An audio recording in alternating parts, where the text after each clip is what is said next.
এই মাদ্রাসাকে পুনর্জীবিত করার জন্য পাগড়ি আছে, পাঞ্জাবি আছে, লম্বা নামাজ পড়ে না, এই মাদ্রাসার অবস্থা হয়েছে, এই মাদ্রাসার অবস্থা হয়েছে। এই জন্য এই মাদ্রাসাকে জিন্দা কর। যে সমস্ত বুজুর্গ এই মাদ্রাসার খুঁটি কেটে দিচ্ছে, ওনাদের কি আশা ছিল যে আমরা মারা যাব, এই মাদ্রাসাগুলো চলবে, সব পাবো, আল্লাহ আজাদ থেকে আমরা বাঁচি থাকবো। আমরা পাবলিক 1 টাকা 2 টাকা 100 200 করে ধান দেয় কেন দেয়?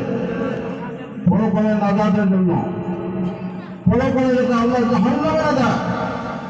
কিন্তু আজকে দেখা যায় চালা হয় মাদ্রাসা পড়া নাই, মাদ্রাসা ছাত্র নাই। মানে আপনাদের কাছে অনুরোধ করলাম, আমরা সিনিয়র মানুষ হিসেবে, সিনিয়র আলেম হিসেবে, মুরব্বী হিসেবে এই জায়গা পার্শ্ববর্তী মাদ্রাসার মেহরবানি আছে, পার্শ্ববর্তী মেহরবানি সরকারি আছে,